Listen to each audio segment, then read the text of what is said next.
The tale of Princess Mononoke is a fantasy adventure, an epic struggle between humanity and nature. The story's competing interests, comprised of cursed monsters, an assortment of people driven by ambition, a selfless hero, and vengeful gods are remarkable in that there is no villain, instead portraying darkness and hate as it manifests in everyone.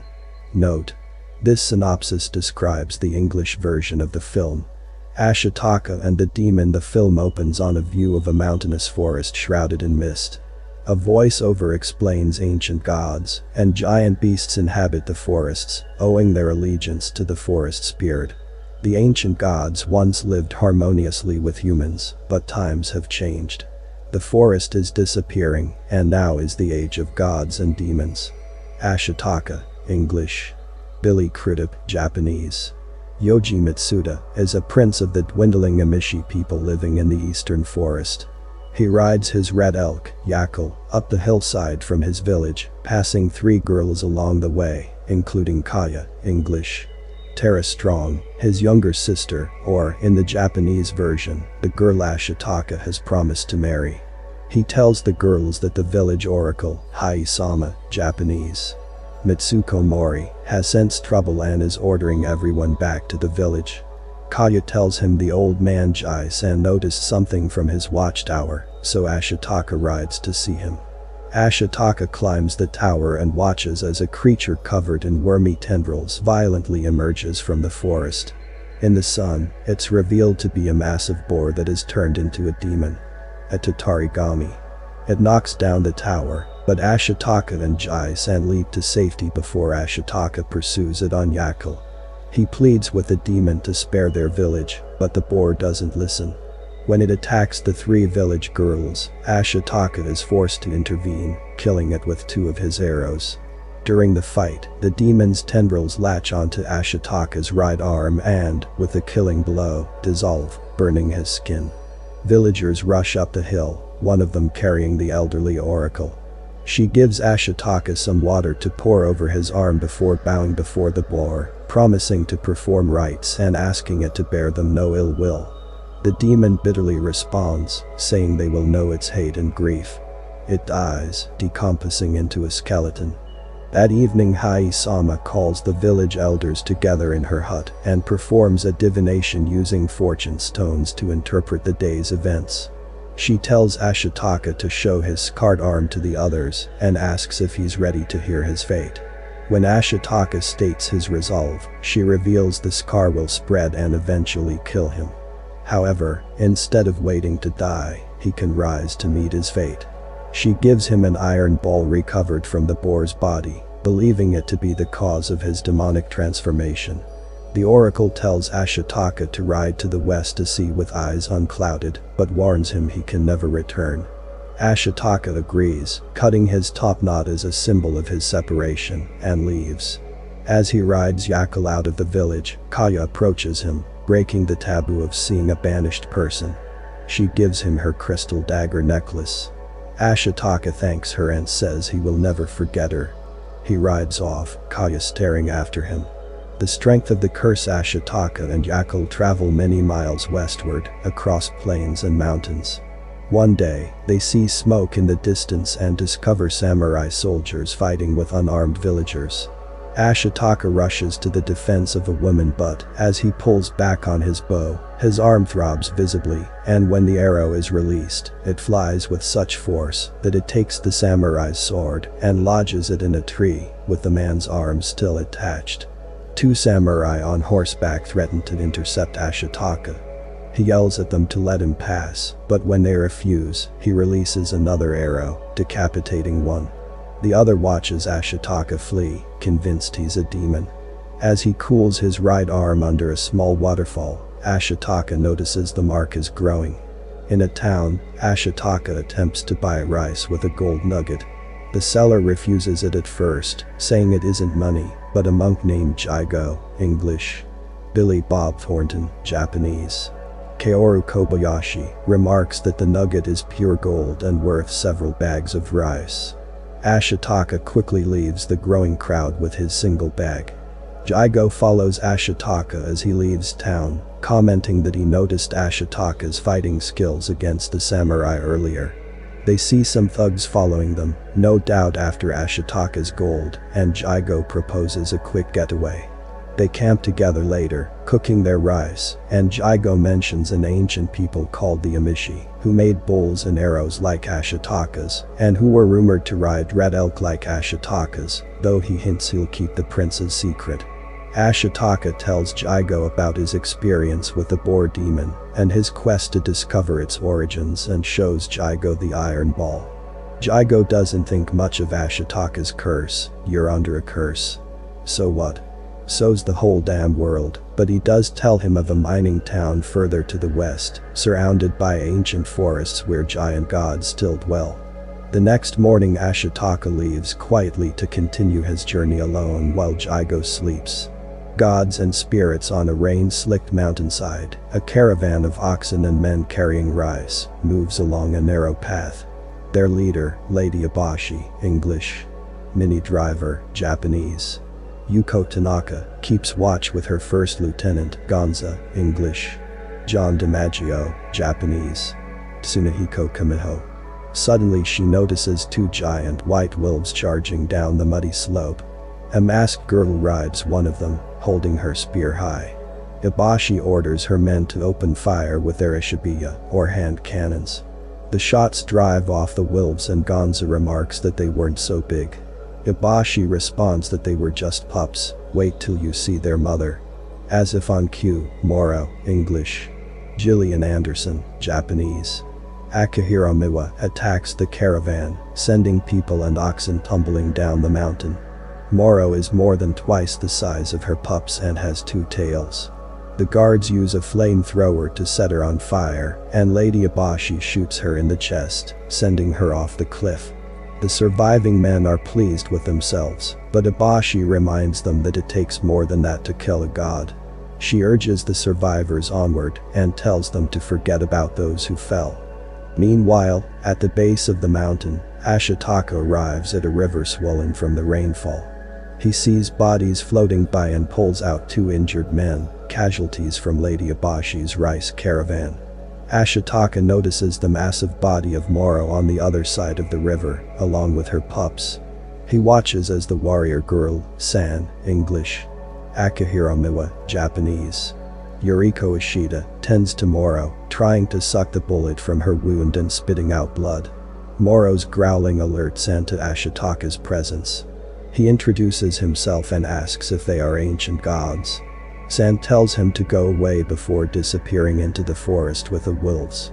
A scream brings Ashitaka back to where he left the injured men. One of them, Kuroku the ox driver, English. John Demita, Japanese. Masahiko Nishimura, has woken up and is trying to get away from a small white spirit with a bobbing head, despite his broken leg and arm.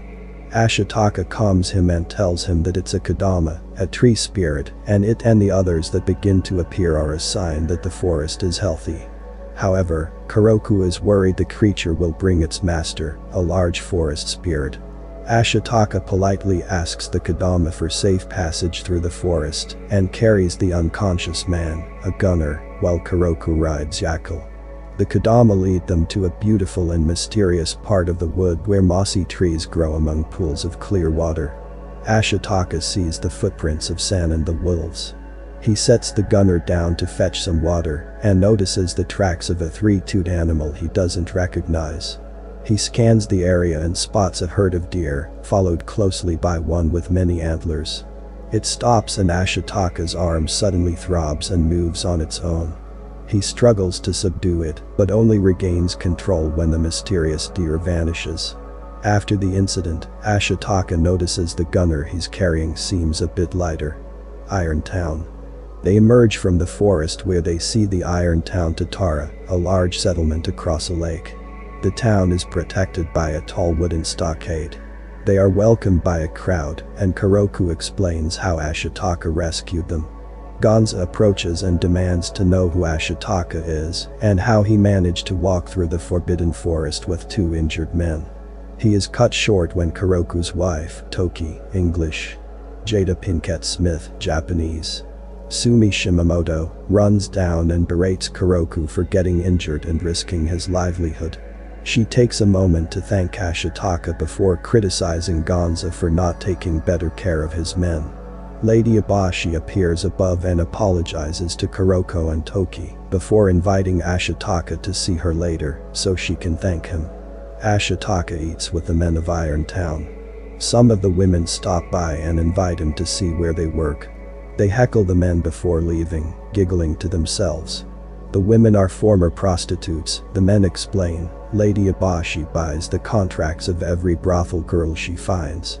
However, since fearless Abashi came to Tatara, things have changed for the better. They tell of Nago, the boar god who once ruled the forest surrounding the town. Nago became enraged when the men cut trees down to get at the ore beneath the ground and often attacked with his herd of boars. When Abashi came with her gunners, she set fire to the forest and shot Nago. Ashitaka's arm swells in anger as he realizes that it was Nago who inflicted his cursed wound and Lady Abashi who turned Nago into a demon. Ashitaka finds Lady Abashi inspecting samples of iron set to go out with the next shipment, Gonza at her side. He removes his sleeve and shows Abashi his arm, confronting her about her role in his curse. Abashi doesn't deny her responsibility, but asks Ashitaka's intentions. When he responds to see with eyes unclouded by hate, Abashi laughs and agrees to show Ashitaka her secrets.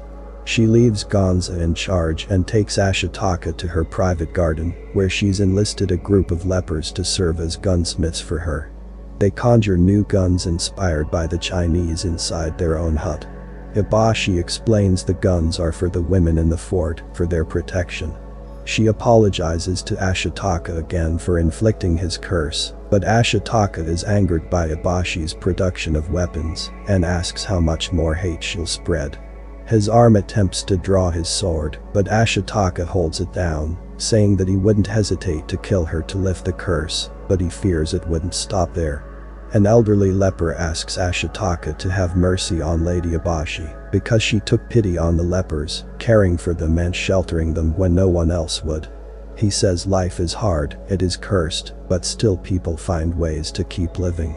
Up on the stockade, Abashi tests her new gun, firing onto the hillside and scattering a tribe of apes attempting to plant new trees. Abashi asks Ashitaka to live in Tatara. Once she kills the forest spirit, all the other gods will be reduced to lumbering beasts, and Princess Mononoke, which means vengeful spirit, she's referring to the wolf girl San, will be human. Abashi explains San lives to kill her. It said the blood of the forest spirit can grant immortality, and Abashi theorizes that it can cure her lepers and maybe Ashitaka's curse. Ashitaka leaves and visits the forge where he tries out the bellows. The women are eager to show him, and Toki assures him that, despite the hard work, their lives are better here than in the brothels. San attacks. Meanwhile, San and her two wolf brothers approach Tatara. They rush down the hill, and San is vaulted over the stockade and into the fort. She races over rooftops, making her way to the top of the forge. Having sensed her presence, Ashitaka runs to meet her while Abashi leads two women into the center square, each carrying the new guns. As Abashi prepares her trap, Ashitaka begs San not to throw her life away, but, at the sound of a wolf's howl, she rushes forward. A gun blast at her feet sends her plummeting off the roof, and a second shot from Abashi's women breaks the mask off her face, knocking her unconscious. Ashitaka uses the incredible strength of his cursed arm to rip a beam from the roof and halt the crowd before they can get to San. He shakes her awake, but she attacks him and runs to Abashi.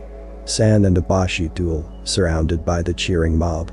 His anger growing, Ashitaka walks forward, his hate manifesting as ghostly tendrils from his arm. He easily bends the sword of Gonza, who is now convinced Ashitaka is in league with San.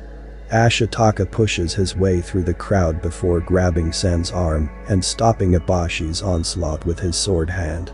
As the tendrils on his arm grow, he calls to the onlookers. This is what hate looks like. It's eating me alive, and soon it will kill me. Fear and anger only make it grow faster.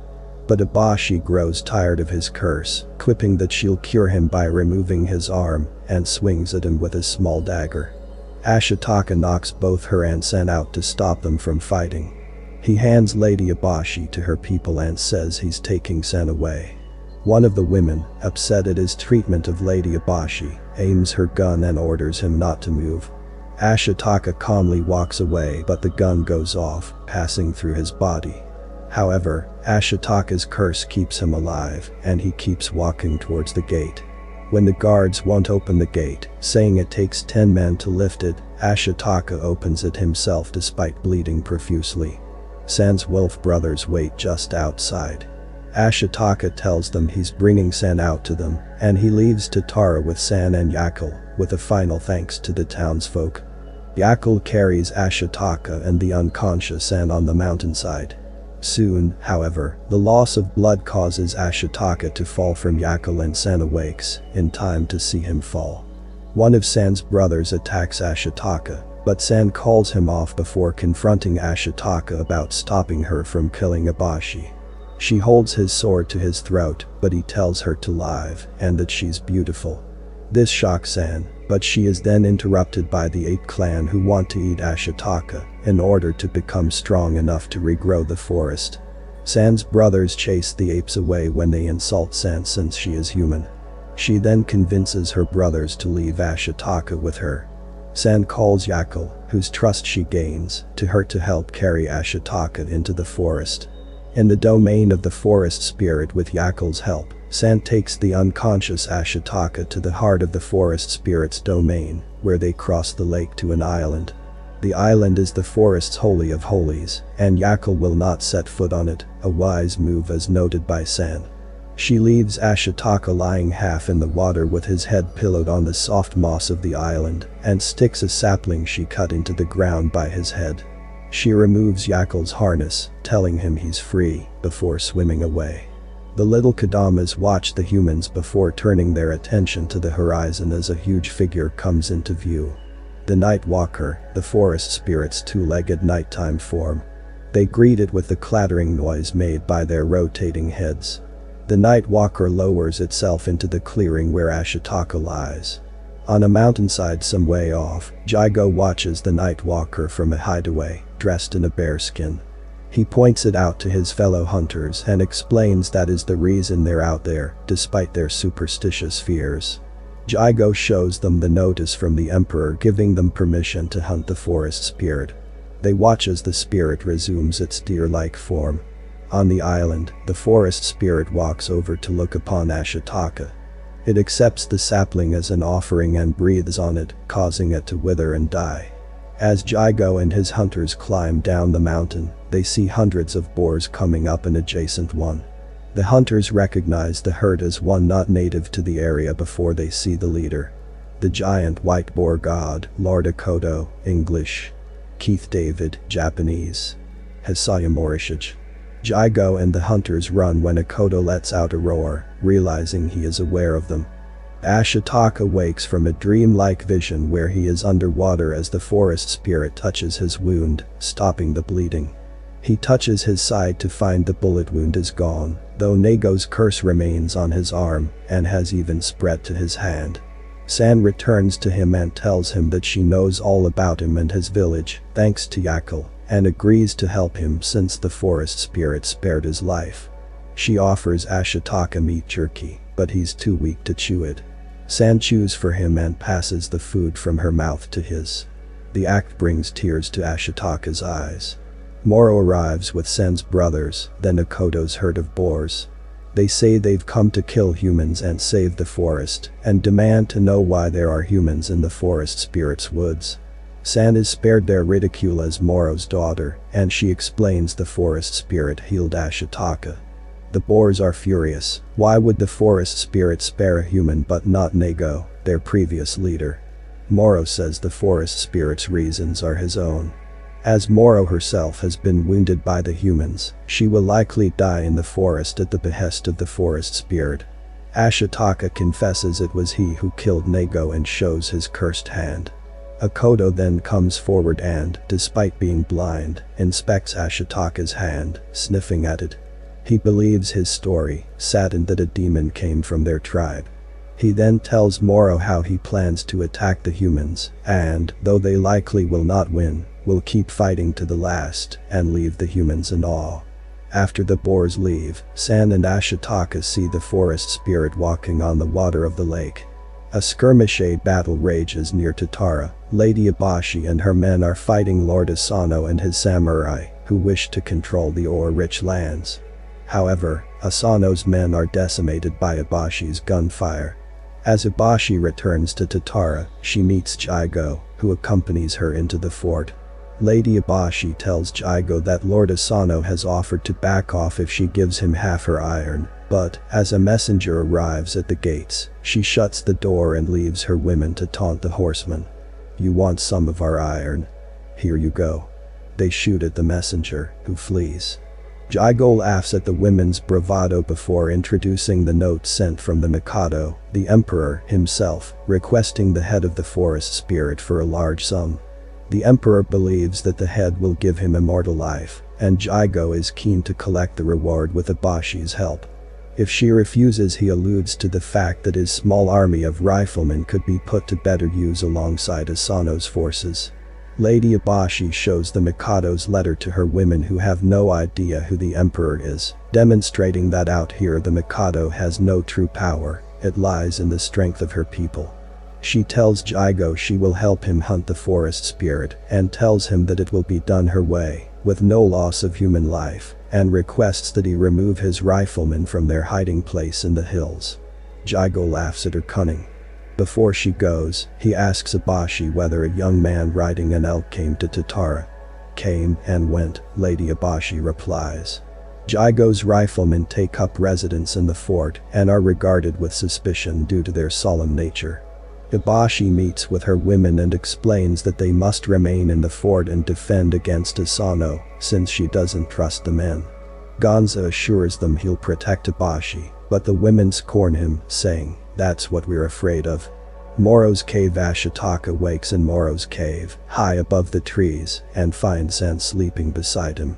He gets up, his arm throbbing, and walks out onto the rock ledge to look down on the forest. Moro, perched on the rocks above him, suggests that he jump to end his pain. Ashitaka asks what's been happening, and Moro tells him that he's been asleep for days. She's sorry he didn't cry out in his sleep, because then she would have felt justified in biting his head off to keep him quiet. The boars are on the move, Moro says, and she can feel the pain of the forest as it dies beneath their rampaging feet. Ashitaka asks why the humans and the forest can't live together in peace, but Moro laughs, saying such a thing can't happen. She longs for the day when she can kill Ibashi. There will be a battle, she predicts, and San will fight alongside the gods and die with them. When Ashitaka objects, saying that she's human, Moro becomes angry and reveals that she once attacked some humans who invaded the forest. In their terror, the people threw their baby at Moro. The baby was San. Moro kept her and raised her. Though she loves San, Moro understands that San will never fully belong anywhere, either to the wolves or the humans, and there's nothing Moro or Ashitaka can do about that. Moro tells Ashitaka to leave her cave by dawn. If he comes back, she'll kill him. When Ashitaka wakes up again in the cave, it's broad daylight, and San and Moro are gone.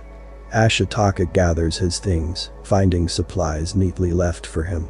Still very weak, he stumbles down to Yakul. One of the wolf brothers escorts him out of the forest and onto a path to Tatara. Ashitaka throws Kaya's crystal dagger necklace to the wolf, asking him to give it to San. The battle. San rides her wolf brother to meet Moro on a mountainside overlooking a barren hillside, where Ibashi's men have cut down trees and built fires stinking with sulfur to blunt the animal's sense of smell, in anticipation of battle with the forest gods. Moro recognizes the trap. The boars will run straight to the humans, blinded and enraged by the felled trees. Akodo is too stubborn to change his tactics and will run head-on. San says she's going to help Akodo. She feels that with neither eyes nor sense of smell to depend on, Lord Akodo needs her more than Moro does. Moro tells San that she can go away with Ashitaka if she wants. That boy wanted to share his life with you. San replies bitterly that she hates humans. But when her second brother arrives and gives her Ashitaka's necklace, she seems touched at the gift. San puts it around her neck as she says goodbye to Moro, who will go and wait for the forest spirit. San and the young wolves go off together to join the boars, who are running headlong into battle. Ashitaka rides towards Tatara, dejected, before he hears the explosion set off by the rampaging boars. However, closer gunfire draws his attention, and he discovers that Tatara is under siege. As he nears the town, some samurai try to stop him. Yako leaps over them, jumps into the lake, and swims for Tatara as Ashitaka deflects the samurai's arrows with his sword. They find that Asano's men have breached the outer wall of Tatara, and the women are holed up in the center, still defending the fort.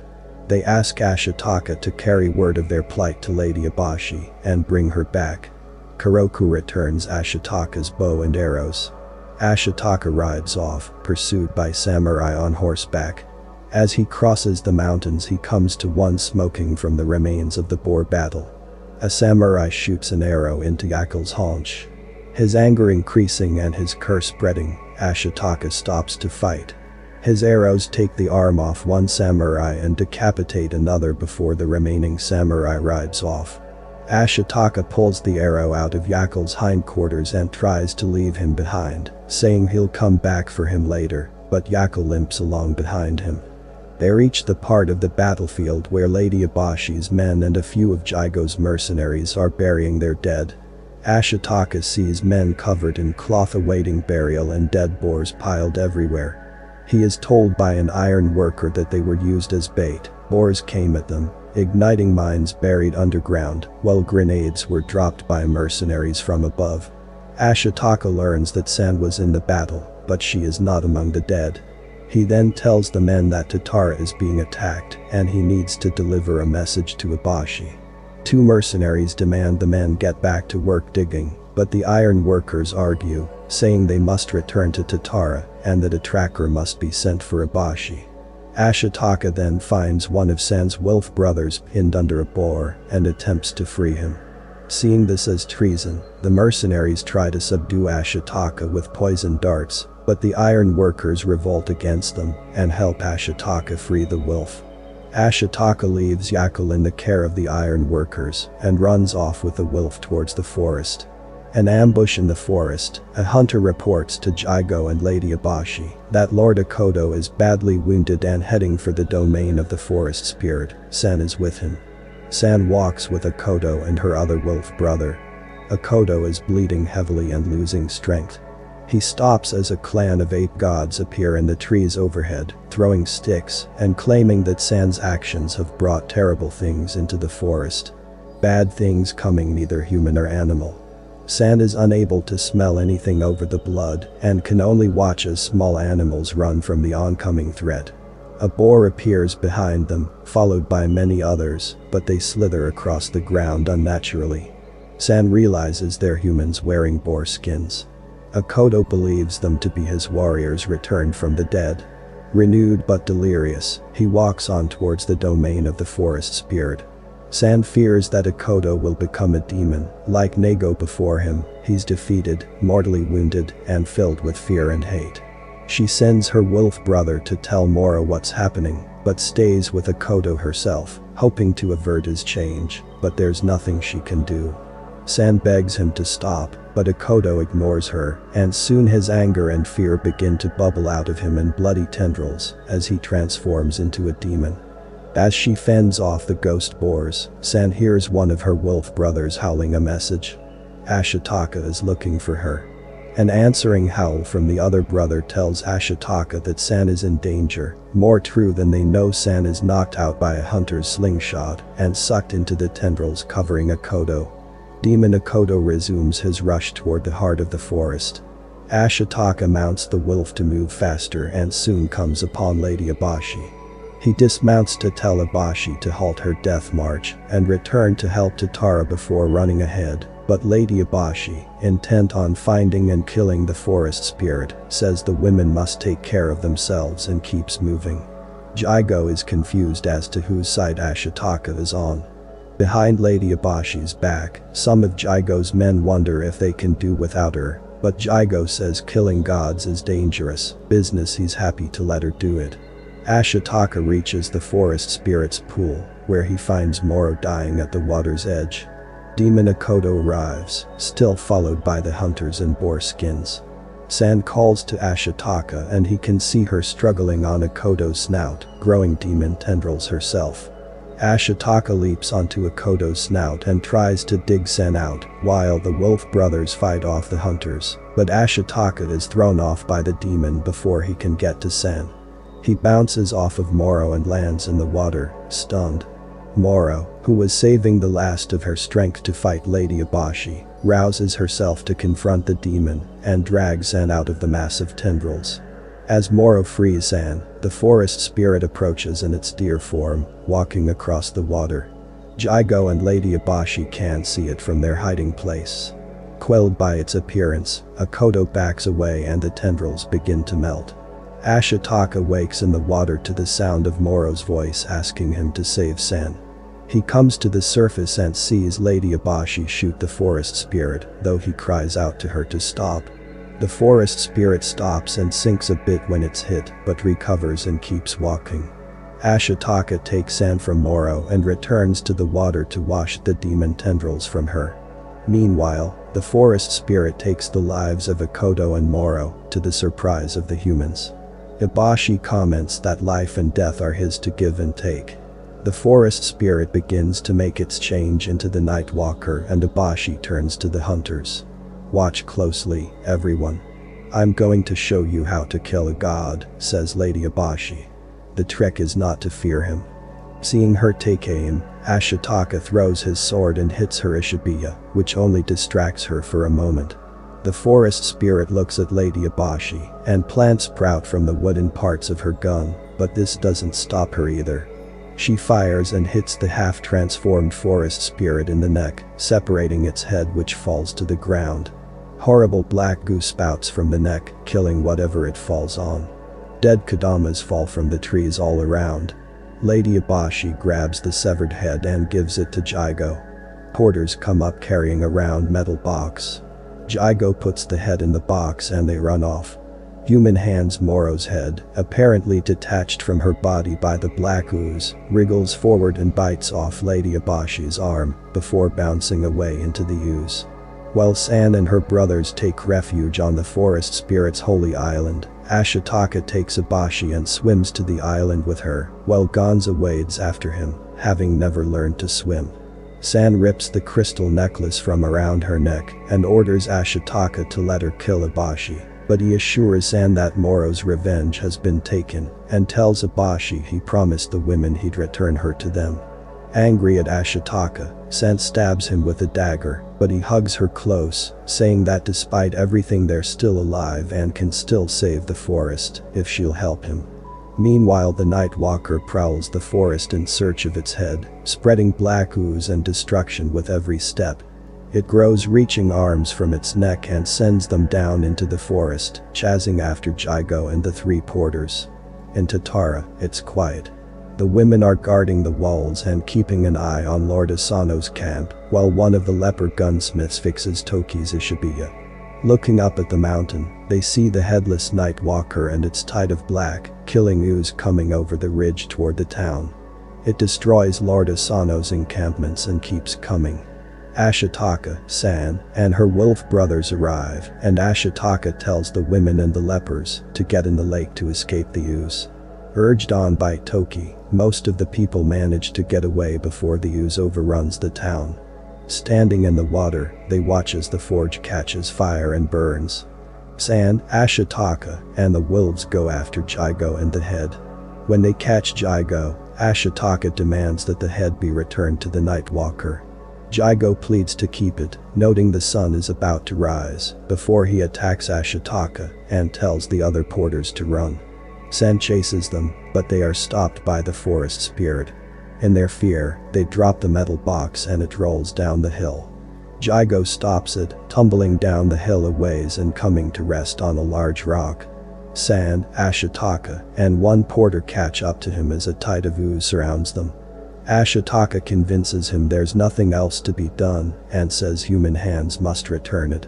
Jigo opens the box and Ashitaka and San hold the head up, begging the forest spirit to take it and be at peace. The spirit leans forward and takes its head back, showering them all in a bright light. On the lake, the Tatara refugees watch the Night Walker straighten up with its head back in place and resume its usual appearance of starry transparency. Rafts approach carrying Lady Abashi, Gonza, and the rest of the Iron Town men. The two groups are happily reunited. Without having returned to its glade before sunrise, the Night Walker collapses at the dawn, falling on Tatara and blowing much of it away in a strong wind. The burning remains of the town and Asano's camp fly away into the barren hills which slowly turn green with new growth and sprouting plants. Kuroku looks on in amazement, and the lepers look down at themselves to find they've been healed. Yakel, who arrived on the rafts with the men, finds San and Ashitaka asleep in the grass beside her wolf brothers. Yakel wakes them and they find that the forest spirit has disappeared. San is distraught at the forest spirit's death, but Ashitaka assures her it cannot die, since it is life itself. He looks at his hand which is scarred, but curse-free.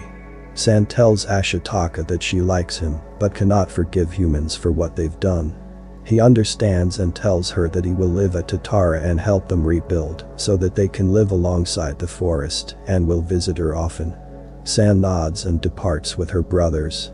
Lady Abashi, recovering from the loss of her arm, is humbly optimistic. Sitting with her women and Gonza, she promises to start anew and build a better town.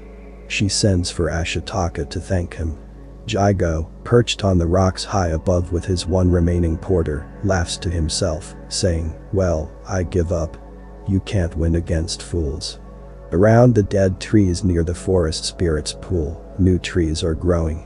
Among them walks a little white Kadama, rattling its head.